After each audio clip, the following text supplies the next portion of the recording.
And I have it's my pleasure and a real honor to be joined in studio by the one and only Rock Newman, among so many other things, the host of the Rock Newman Show on WHU TV, online, on YouTube, the Rock Newman Show.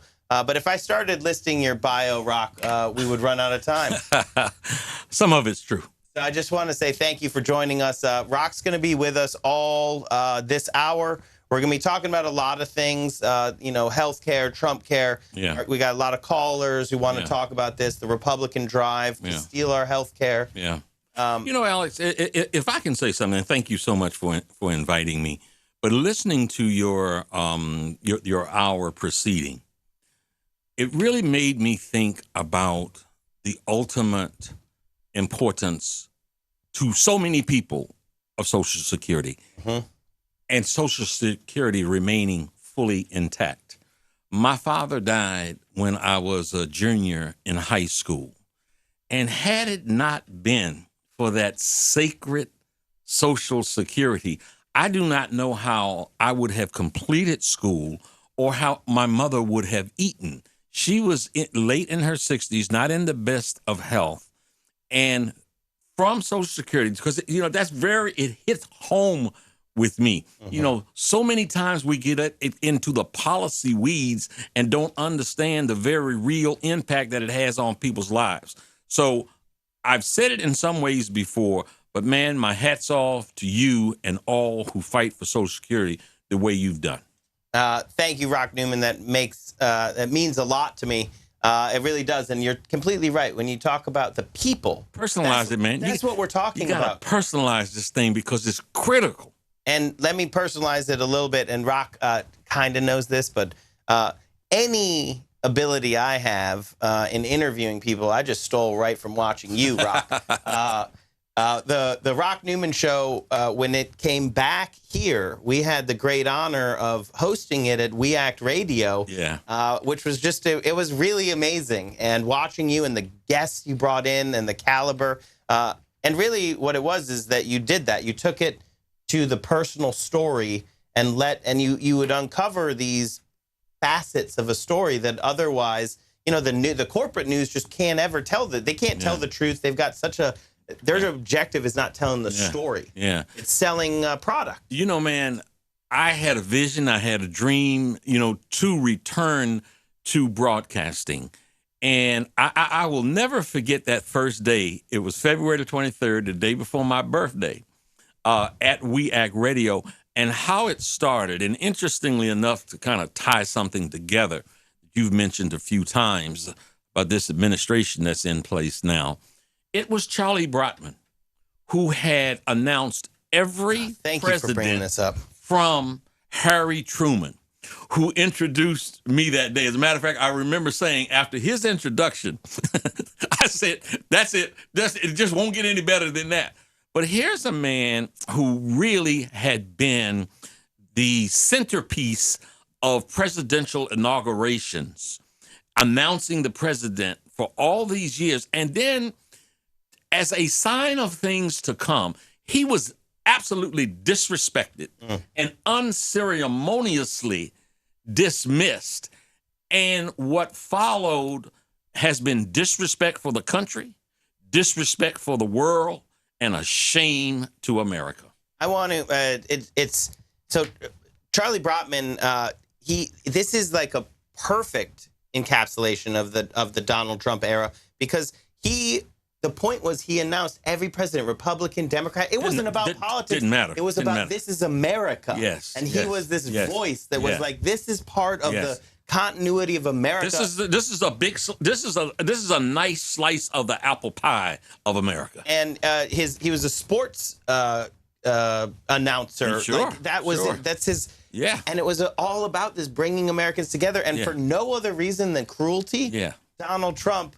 Who knows, who can foretell the future? But Donald Trump, because he's a cruel person, one of the first things he did is said, no, I'm not going to have you announce my inauguration. Right. Forget tradition. Forget that he's 80 plus years old. Forget that he's the ultimate decent person. Forget that his style and personality and history is one of bringing people together. Just know.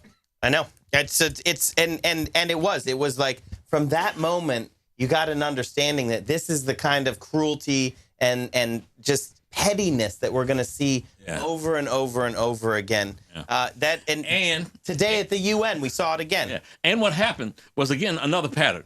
You know, lie after lie after lie as to why it was done and how it was done, when in fact it was very obvious. You know, so, you know, all politicians, man, the art, I think, of being a politician is to be able to sell maybe something not exactly as it is, but to be able to fudge and move a little bit. You know, integrity is not the substance of most politicians, but at least they pretend. This guy will walk out in the morning that we're talking about down at the 1600 Pennsylvania Avenue. I don't even like to say his name. I know. But will come out and the sun will be shining. And this dude will say, no, the sun's not shining. It's raining, and repeat it and repeat it and repeat it. The sad thing is that then some of his supporters will start repeating the same thing, even though they're getting blinded by a bright light in the sky that's orange. It is his MO. It is his MO. I want to talk about so many things, but one thing that I'm following on your social media, and I know you talk a lot about it, and, you know, Charlie Brockman comes from the sports world. You, Rock, are, you know, like I said, your bio is too long to list, but you also come from the sports world in many ways, and it's really that nexus of the best of what sports can be. Sure. Right, what they can do in bringing us together, making us strive to be better. Yes.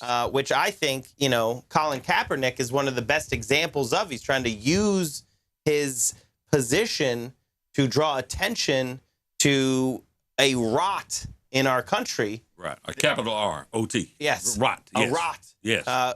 In our country. And, you know, the billionaire owners of the NFL teams are clearly pushing him aside, and they're saying, we are not going to allow this athlete to use his position to try to draw attention to a critical issue. Not going to give him the right that he has as an American citizen with so-called free speech. Let me say something, because you mentioned about, you know, the best of sports. One of the moments in sports that I like to point to is to how sports can galvanize a community, can galvanize a nation, and pull people together. Was Washington's football team was playing in a playoff game against the Dallas Cowboys, and a pass was tipped up in the air from Danny White from the Cowboys by Dexter Manley, and the big lineman, his name was Mann, I forget his name, but number 77, Mann, and he caught the ball, and all 290 pounds of him high-stepped into the end zone. I happened to be sitting in the cheapest of the cheap seats because I had no money at that time. I don't even know how I hustled my way in the stadium. But there was a blue-haired white lady with a fur coat on, and you could tell she was just dripping of real jewels. And there was a guy, he was a gentleman one might have thought might have been homeless. But he had made his way into the stadium also, had a raggedy old coat on, you know, was cussing the whole time. He was drinking out of a bottle of whiskey. That lady tapped him on her, that white lady tapped him, that black man, on his shoulder and said, "Can I have a taste?" He said, "Sure." He went to get a cup. She took that bottle and turned it up. She was so happy. There was black and white coming together around sports. It was hilarious, but it was a moment that wasn't lost on me, and I've always remembered it. Okay, now let's go to today. I don't know if you saw this, but I recently posted something on Facebook, and it was a caricature of James Baldwin, the great writer, author.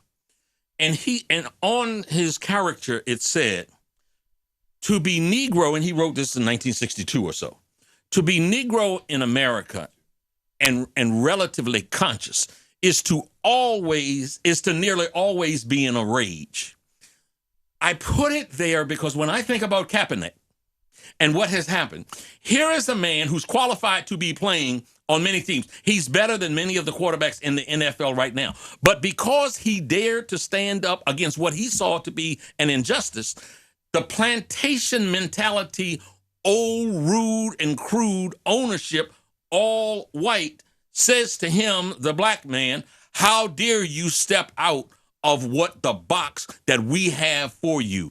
You step out of that box and we will punish you. And I think people who are woke and people of conscience should really resist that also. To hell with the NFL now, the way that they're behaving. They've got a lot of other sins also in terms of covering up brain injury, the damage, the reports, and all of that. But here today, it is a travesty, and I think we should all resist it also. And it's a galvanizing moment, I think, is what you're also, like, telling that story. This is something that people of conscience can see, and really, there's no avoiding it. No. Kaepernick is actually drawing attention to a system of white supremacy, and it is apparent, and he's using his position to do good, and he's punished. Yeah, that's for right. it.